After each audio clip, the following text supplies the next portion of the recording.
أعوذ بالله من الشيطان الرجيم. بسم الله الرحمن الرحيم.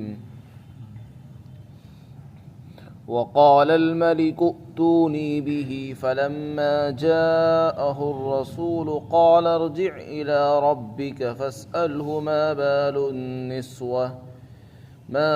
النسوة التي قطعن أيديهن إن ربي بكيدهن عليم. قال ما خطبكن إذ راودتن يوسف عن نفسه قلنا حاشا لله ما علمنا عليه من سوء. قالت امرأة العزيز الآن حسحس الحق أنا راودته عن نفسه وإنه لمن الصادقين. ذلك ليعلم أني لم أخنه بالغيب وأن الله لا يهدي كيد الخائنين. وما أبرئ نفسي إن النفس لأمارة بالسوء إلا ما رحم ربي إن ربي غفور رحيم. اور بادشاہ نے کہا کہ اس کو میرے پاس لے آؤ. جب بادشاہ کا قاصد یوسف علیہ السلام کے پاس آیا تو اس نے کہا کہ یوسف علیہ السلام نے فرمایا کہ اے قاصد تو اپنے آقا کے پاس واپس جا اور اس سے پوچھ کہ ان عورتوں کا کیا حال ہے، کیا معاملہ ہے جنہوں نے اپنے ہاتھ کاٹ لیے تھے. بے شک میرا رب ان کے مکر و فریب کو خوب جانتا ہے. بادشاہ نے پوچھا کہ اے عورتوں تمہارا کیا واقعہ ہے جب تم نے یوسف کو پھسلایا اپنے مقصد کے لیے؟ تو ان سب عورتوں نے کہا حاشا للہ، اللہ کی ذات پاک ہے، ہم یوسف کے بارے میں نہیں جانتے کوئی برائی، ہمیں معلوم نہیں ہے کہ کوئی برائی جو ہم اس کی طرف منسوب کریں. اور عزیز مصر کی بیوی نے بھی کہا کہ اب تو حق بات کھل ہی گئی ہے اور صحیح بات یہ ہے کہ میں نے ہی اس کو پھسلایا تھا اپنے مقصد کے لیے، اور وہ جو یہ کہہ رہا ہے کہ میں نے ہی پھسلایا ہے تو وہ اپنے بات میں سچا ہے. یوسف علیہ السلام نے فرمایا کہ یہ سب میں نے اس لیے کیا تاکہ عزیز مصر کو یہ بات معلوم ہو جائے اور وہ یہ جان لے کہ میں نے اس کی غیبوبت میں اس کی پیٹھ پیچھے اس کی خیانت نہیں کی، اور اللہ تعالیٰ خیانت کرنے والوں کی تدبیر کو، ان کے فریب کو کامیاب نہیں کرتا. اور میں اپنے نفس کو بری نہیں بتاتا ہوں، یقیناً انسان کا نفس تو برائیوں کا بہت زیادہ حکم کرتا ہے سوائے اس کے جس پر میرا رب رحم فرما دے. بے شک میرا رب بڑا بخشنے والا ہے اور مہربان ہے. حضرت یوسف علیہ السلام جیل میں رہے اور اسی دوران بادشاہ کو خواب آیا. بادشاہ نے خواب کی تعبیر معلوم کی تو بادشاہ کا جو ساقی تھا وہ تعبیر پوچھنے کے لیے جیل میں آیا. آپ نے خواب کی تعبیر بتائی اور تعبیر بتانے کے بعد وہ قاصد واپس بادشاہ کے پاس گیا، بادشاہ کو بتایا تو بادشاہ بڑا خوش ہوا. آپ نے صرف تعبیر ہی نہیں بتائی تھی بلکہ تعبیر کے ساتھ ساتھ قحط سالی کے اندر معیشت پر کیسے قابو پانا ہے اس کا بھی طریقہ آپ نے بتا دیا تھا. اس لیے اس حکمت اور مصلحت سے بادشاہ بہت خوش ہوا اور اس کے اندر شوق پیدا ہوا ملاقات کا. اور بادشاہ نے اپنے قاصد کو بھیجا کہ جاؤ تم یوسف کے پاس جاؤ اور اس کو میرے پاس بلا کر لاؤ. چنانچہ وہی قاصد یوسف علیہ السلام کے پاس آیا کہ بادشاہ سلامت آپ کو یاد کر رہے ہیں، طلب کر رہے ہیں.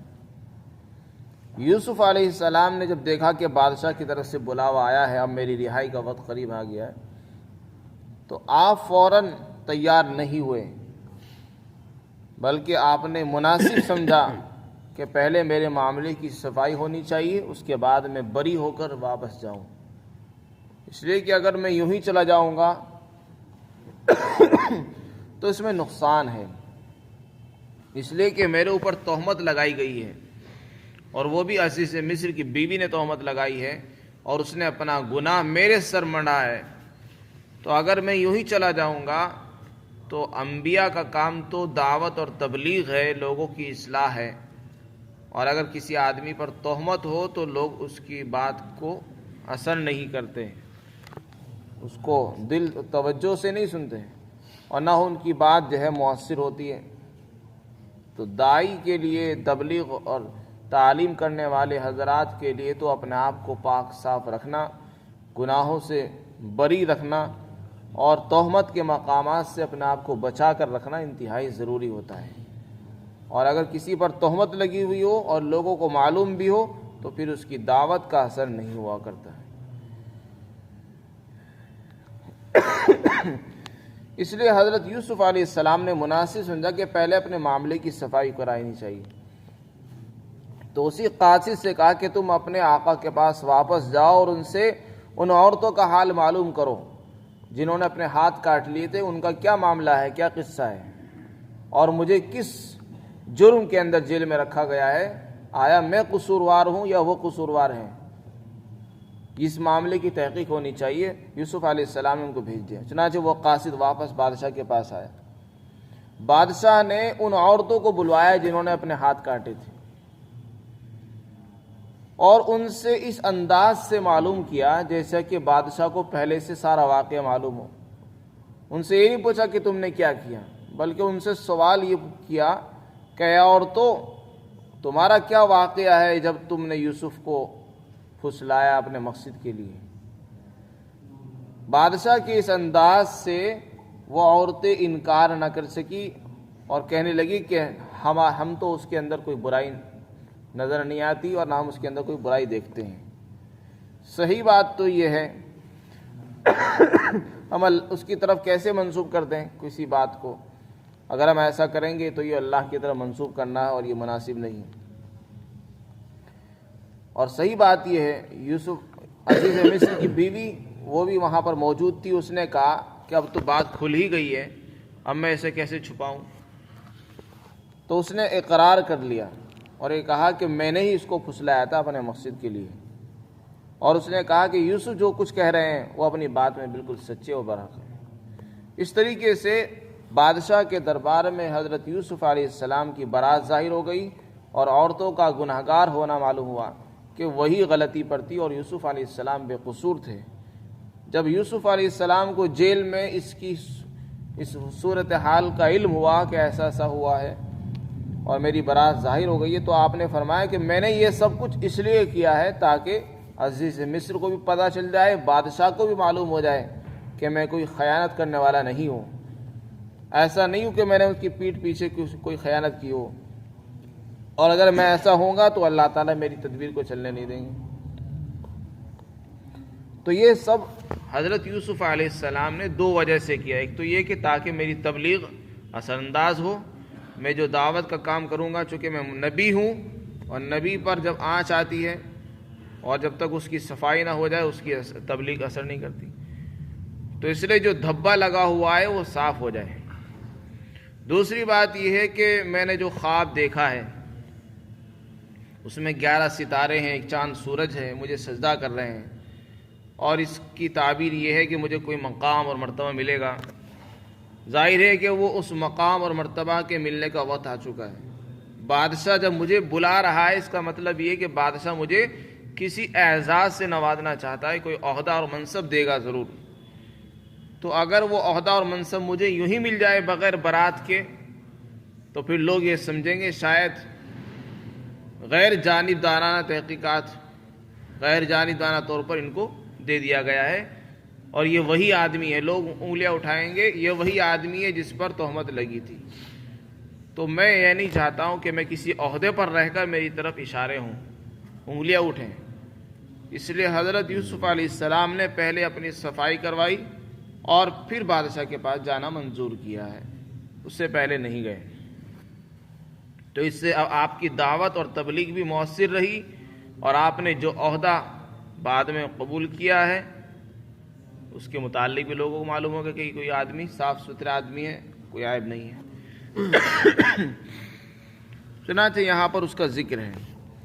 حضرت یوسف علیہ السلام جب جیل سے نکل کر بادشاہ کے دربار میں پہنچے ہیں تو وہاں بادشاہ سے ملاقات ہوئی، باتیں ہوئی۔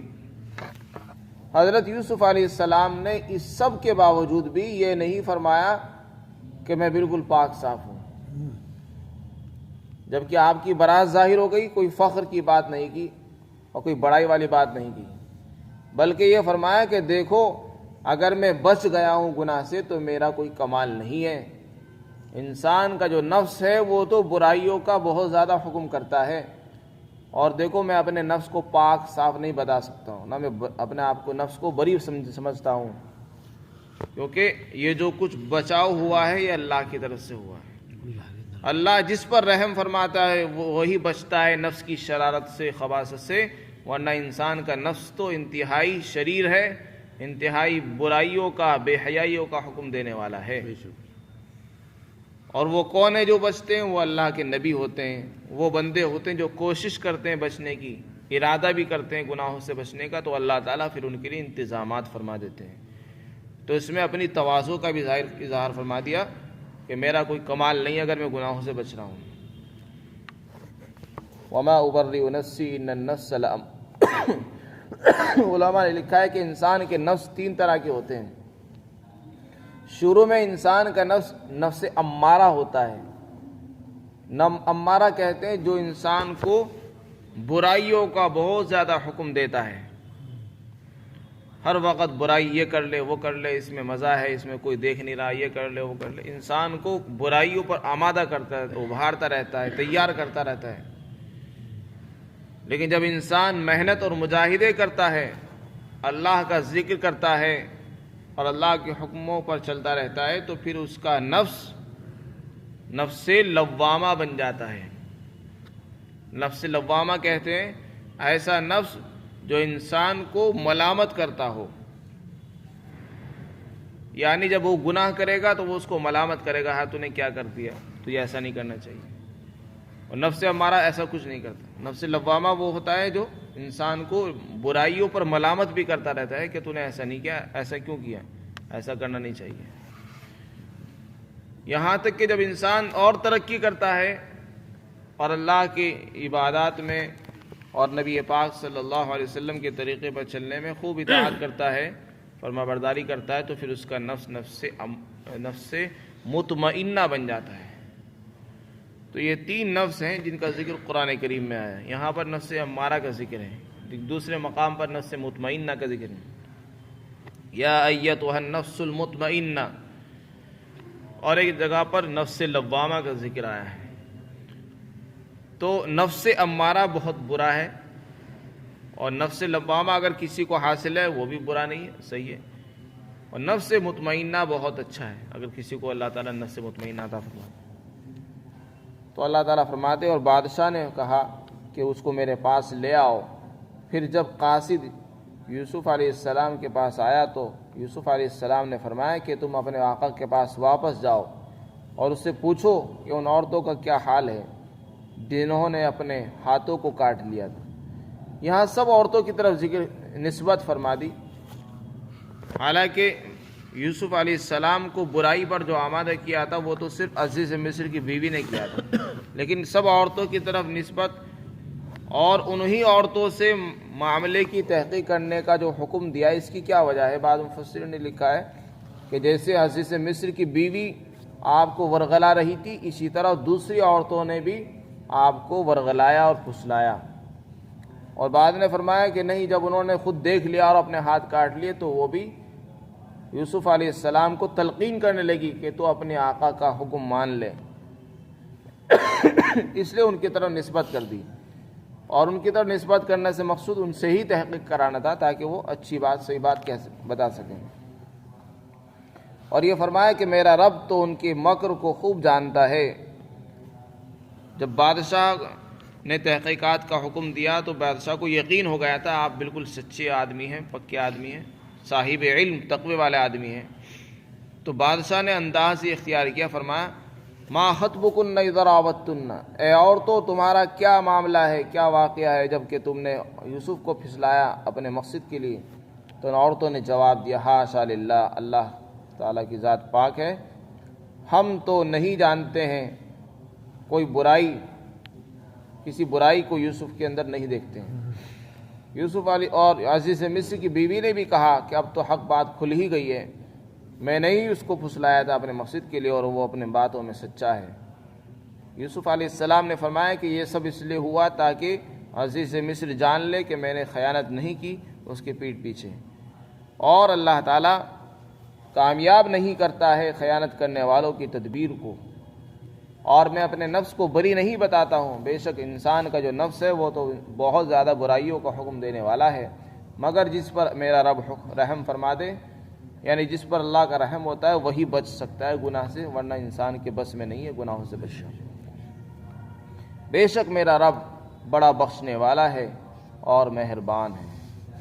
اس میں جہاں یہ تواضع ظاہر ہو رہی ہے، وہاں دوسری بات یہ بھی سمجھ میں آ رہی ہے کہ آدمی کو اپنی صفائی، اپنی تعریف خود اپنی زبان سے نہیں کرنی چاہیے۔ قرآن میں بھی فرمایا فَلَا تُزَكُّوا أَنفُسَكُمْ هُوَ أَعْلَمُ بِمَنِ اتَّقَىٰ، اپنے نفس کو پاک مت بتاؤ کہ ہم بہت پاک صاف ہیں۔